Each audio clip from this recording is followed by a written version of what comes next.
Well, Britton, thank you so much for helping me with my project. Oh, no problem. So could you tell us a little bit about yourself? My name is Britton Pivito, and I am a teacher. I teach advanced placement U.S. history, um, and I teach some college classes, and that's pretty much it. So in your U.S. history class, like the Cold War and that whole era, how much of that do you get to go into? Well, because I teach advanced U.S. history, we have to cover everything from the beginning, people landing in the United States, the British and whatever, all the way back to Columbus's discovery, all the way to present day, Obama. We go up to Obama. So I cover a lot of the Cold War. Um, that's, the big part. That's the big part of the dog. Uh, it's a big part of the whole second half of the year, is the Cold War, understanding political stuff, understanding the arms race and the space race, and all of that with the Soviet Union. So it's the biggest part of the second half of the year. Now, if you were teaching the same class, let's say 100 years from now, what do you think that period of time would look like from like 2020 to 2120? Um, I don't know. I think it's going to be a lot of technological things. I think, you're going to have to do a lot of cross-curricular stuff with history and science and math, because I think that's, we're so technologically advanced as compared to, back when we were in school in the 80s. I feel like we've come so far that the things you focus on with politics are going to revolve around technology. And it's more of a technology race than it is, anything else. But do you feel like maybe we know less about technology today in the sense like, if you think back 40 years, I think people had a pretty good understanding about the way combustion engines work and cars were put together. And now it's just like a complete black box that you can't really touch. And like computers, like 20 years ago, people were assembling their own, but now everybody has laptops and they're like, people don't really understand what's in them. Well, I think, and I teach this to my kids all the time, I think in some ways technology has retarded us as a generation of people. Not so much those of us that grew up without it, no cell phones, no cable TV, no satellite radio, we had to be kids. And so our entertainment came from building and making and doing with our hands. Kids today, you stick them in front of a computer and they don't care how it works as long as it comes on.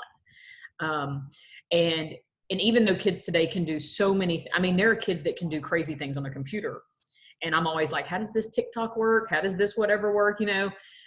But for me, I feel like they can't write as well. They can't critically think as well. They can't, I see there's a big generation between the education that we got and the education I think we deliver to students today, because if they can't do it on their phone, or they can't, we don't even teach typing anymore.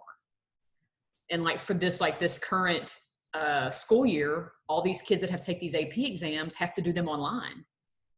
And so they have to handwrite and upload, but the quickest way is to type. And there are kids in my class now that are like, Ms. Pivito, I don't know how to type anything. Like, I can't type fast. I can do it on the phone, but I can't type because we don't teach it.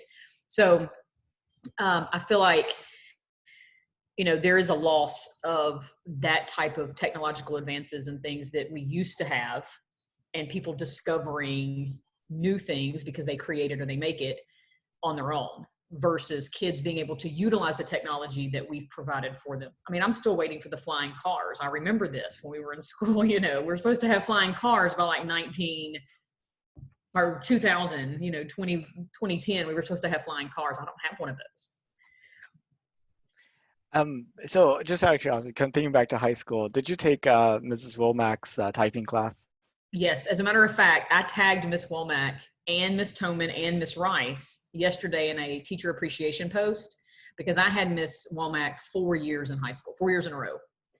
So I had her for accounting and typing and then speed writing, and then some other class. I don't know what it was. So yeah, I remember typing 2001, I took the year that we still had the mechanical typewriters. We had Yes, like I did too. the little smiley faces on all the stickers, Where it was covered up. covered up. And then they fell off about half year, but it didn't matter at that time. You could touch type. It's just like Yeah. a whole Kids different. today are always like, how do you type so fast? And I'm like, because we had to. Like, we had to learn how to type. Now, my younger son, he's 17. His favorite pastime is type racer. Like he goes, there's like this website where they put like you compete with other people online to type, and he just Oh, does that's that cool. over and over again. Um, it's kind of taking it to the extreme, I think. Um, so um, I guess first of all, about the moon landing that happened in like 1969, Hmm. like how does that kind of feature into your curriculum? Is it like, I mean, at the same time we had the Vietnam War going on, we had the Kennedy assassination, we had just the beginning of really the personal computer kind of just started right after that. So a lot of things were going on, but I mean, how do you address that subject, and what's the reaction to your students to that? Um, I start off with, when we start talking about the space race, of course, you start with Sputnik, and you have like a little video that we show of, the announcement that there's this, thing that's going up by the Russians. And then, it's this race. And so sadly, because there's so much other political stuff happening at the same time, the Vietnam War, you've got the Cuban Missile Crisis and the Bay of Pigs invasion and all of these things that have just happened. Kennedy's assassinated. You also at the same time have the civil rights movement that's going on and all of that. So when you talk about the moon landing, you show the footage and you're like, okay, we landed on the moon, Kennedy said, but he doesn't see it, and we land on the moon, and then I just kind of move on. It's not that big in my curriculum, other than I show the videos, we talk about it. I think with this new thing for 2024, it'll be a really good opportunity to draw parallels between 1969 and coming back to the moon and doing things, because one of the things we have to do in AP US history is we have to draw what we call synthesis. So we have to take whatever a topic is and then compare it to another time period. And you can do that with all kinds of different topics, social, political, economic, or whatever. And so this would be the same. This would be more of a technological comparison. Yeah, that's awesome. And I think there's also kind of like an approach difference too that might be kind of worth highlighting. The first time we went to the moon, it was government-owned landers and government-owned rockets. And this time, NASA just last week gave contracts to 3 different companies. Blue Origin, which is Jeff Bezos's company, Dynetics, and SpaceX, which is Elon Musk's company, to develop the lander to take the humans to the moon. And so you kind of have like this free market kind of approach this time, which is a little different.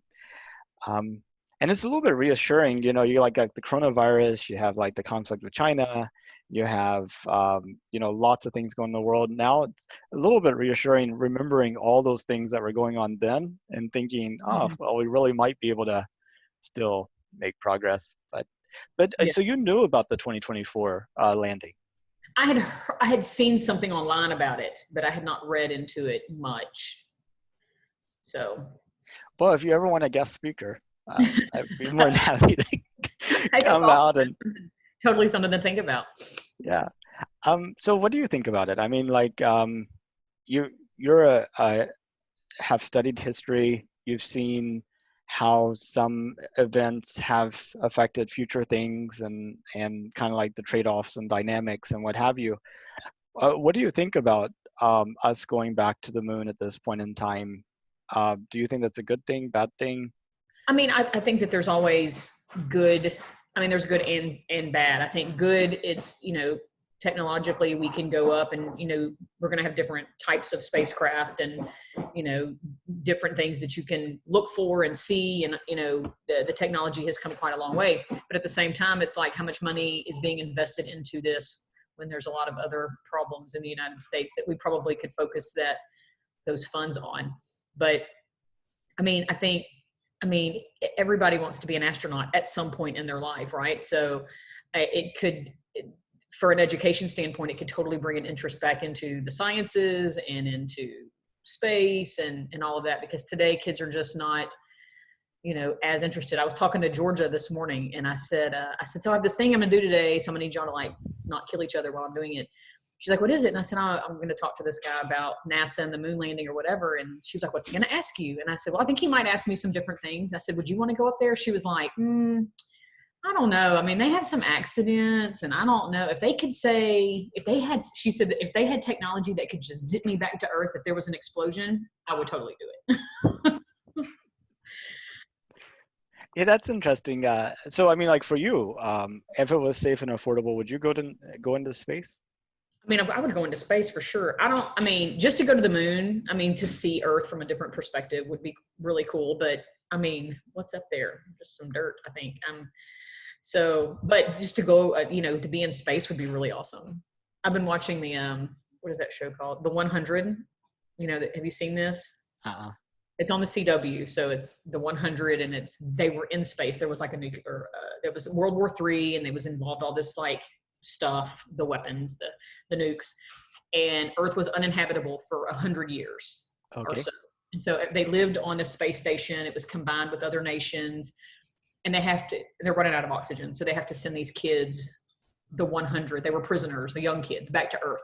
And, but they have to keep traveling back and forth. They go to different galaxies, and it's doesn't seem like something I would normally watch, but it's actually very good. So I had to check it out. Yeah. It's good. 7 seasons, so you've got a lot to watch, but we've got some time on our hands. Indeed. Yeah. Let's see. Well, any additional comments you'd like to make?